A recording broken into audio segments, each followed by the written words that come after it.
आप सभी विष्णु भक्तों को सप्रेम श्री नारायण। हम श्री नारायण भक्ति पंथ में भगवान की भक्ति करते हैं। एक विषय है देवाराधन, भगवान की भक्ति। संसार में दो तत्व हैं, एक सुर हैं, एक असुर हैं, एक देवता हैं, दूसरे दानव हैं, भगवान हैं और राक्षस हैं। अनादिकाल से ईश्वर का नैसर्गिक शत्रु राक्षस है। राक्षस वह है जो स्वयं को ईश्वर मानता है, ईश्वर की सृष्टि में रहता है, ईश्वर के साथ द्वेष करता है, डाह करता है, ईश्वर को नीचा दिखाने के प्रयास करता है, उसकी योजनाएं बनाता है और तरह तरह के उसमें युक्तियां लगाता है। और अगर युक्ति सफल ना हुई तो वो स्वयं भगवान बनने के लिए कई हथकंडे अपना लेता है। बहुत बार उसकी कई योजनाएं सफल भी हो जाती हैं, कुछ समय चल भी जाता है। परंतु आज एक जिस विषय पर हम चर्चा कर रहे हैं उसका नाम ही बड़ा रोचक है, राक्षस बोध। एक होता है ईश्वर बोध, दूसरा होता है राक्षस बोध। तो देखिए, ईश्वर का बोध होना यह अनिवार्य है और उतना ही अनिवार्य है राक्षस का भी बोध होना। ध्यान दीजिए, अगर आपको राक्षस का बोध नहीं है तो ईश्वर से आपको राक्षस भटका सकता है। राक्षस बहुत मायावी होते हैं। सूक्ष्मता में आइए इस विषय की। अनादिकाल से ये प्रयास हुए हैं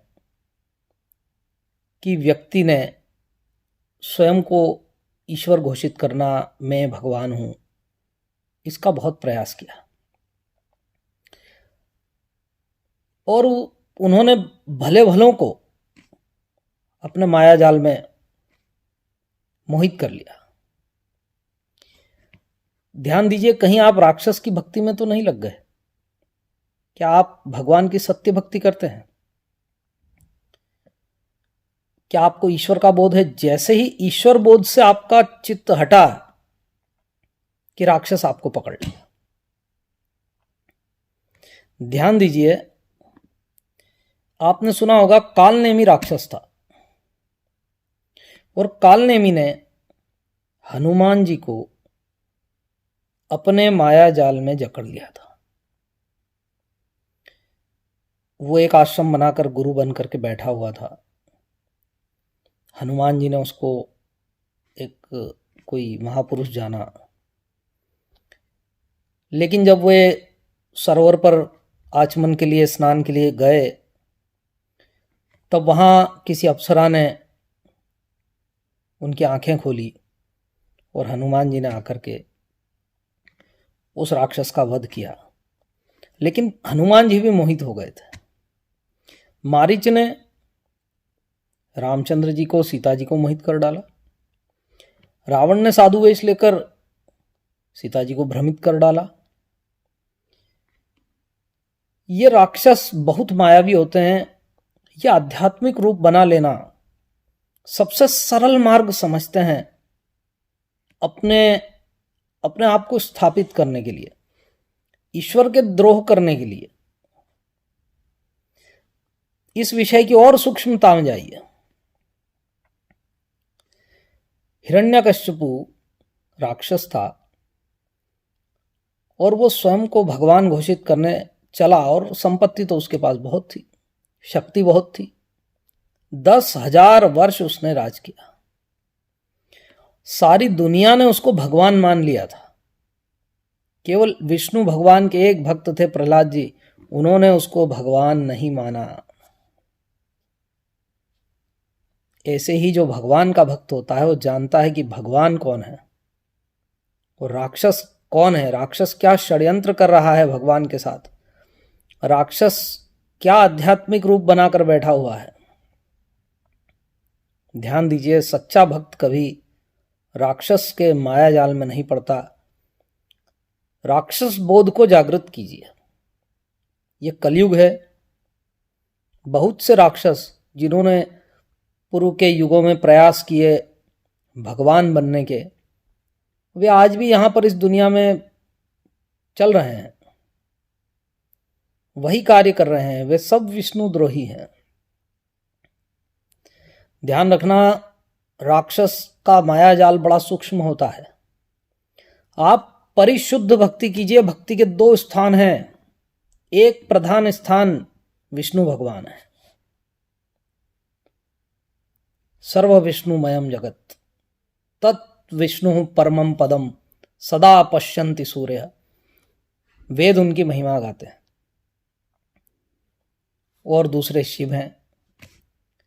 तो शिव और विष्णु के नाम चुराकर, उनके रूप चुराकर, उनकी महिमाओं को चुराकर अपने पर उनको मढ़ लिया, आरोपित कर लिया, और राक्षसों ने आध्यात्मिक रूप बना लिए और टोले के टोले इस सनातन धर्म से निकलकर राक्षसों की पूजा कर रहे हैं। बहुत प्रसन्न हो रहे हैं, सोच रहे हैं हमें मोक्ष मिल जाएगा सोच रहे हैं हमें परम तत्व की प्राप्ति हो जाएगी।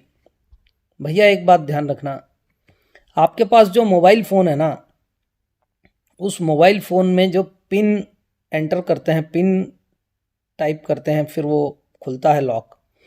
अगर एक भी डिजिट गलत आपने उस पिन में डाला तो मोबाइल का लॉक नहीं खुलेगा। अरे जब गलत पिन डालने से मोबाइल का ही लॉक नहीं खुलता तो गलत भगवान भज लेने से क्या मोक्ष के द्वार खुल जाएंगे? किसी गलत फहमी में मत रहिएगा।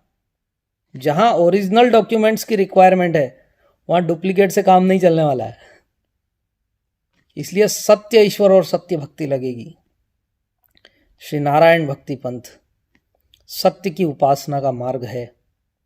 भगवान की सबसे पहली पहचान है। भगवान अजन्मा है, अजन्मानो लोका, उसका जन्म मरण नहीं है, उसके माता पिता का कोई रिकॉर्ड ही नहीं है।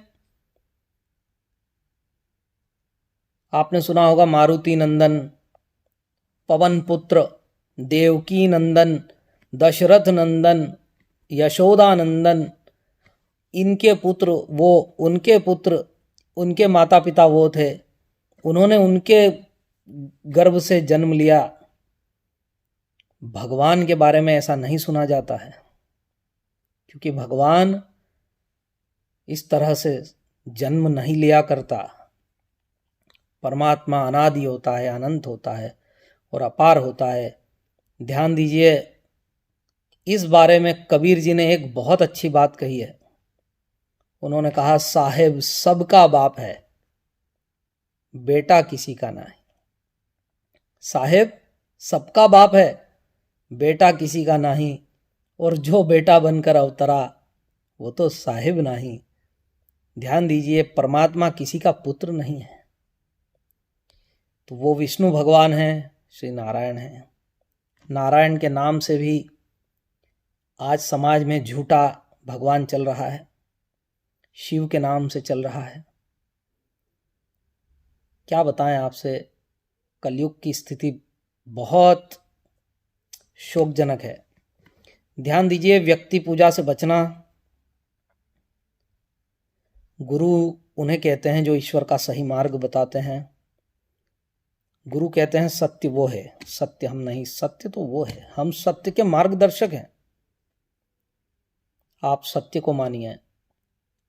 भगवान विष्णु सत्य हैं, उनकी भक्ति कीजिए, उनकी पूजा उपासना कीजिए। राक्षस पर हमेशा दृष्टि रखिए। इतने भोले भक्त मत बनिए। प्रधान स्थान पर जहां विष्णु भगवान का और शिव का आराधन होता है वो सनातन धर्म है। शिव और विष्णु को केवल उपयोग किया जाता हो उनकी आराधना नहीं, उनकी उपासना नहीं, उनकी अर्चना नहीं। हमने देखा कई राक्षसों के टोले चल रहे हैं, उन्होंने विष्णु भगवान के मंदिर बना दिए अपने परिक्षेत्र में, छोटे मोटा कहीं कोने में विष्णु भगवान को विराजमान कर दिया। लोग समझ रहे हैं देखो भगवान विष्णु भी तो हैं। अरे ना समझ लोगों, ये शिव और विष्णु को केवल ये जाल बिछाया है इन्होंने, ताकि तुम उस जाल में फंस जाओ। तो राक्षस बोध का हमेशा विचार करना चाहिए। परिशुद्ध भक्ति कीजिए। हम गुरुजनों को मानते हैं, गुरु का आदर करते हैं। शंकराचार्य, रामानुजाचार्य, तुलसीदास, ये हमारे महान संत परंपरा, गुरु परंपरा है। नारद मुनि हैं, वे भगवान के बारे में बताते हैं। और आप देखेंगे जितने व्यक्ति पूजक संघ हैं उनमें अल्टीमेटली वो व्यक्ति को भगवान बताने के लिए भगवान के नामों का सहारा ले रहे हैं। तो आप बचिए, वरना ये डुप्लीकेट पेपर चलने वाले नहीं हैं। श्री नारायण, श्री नारायण।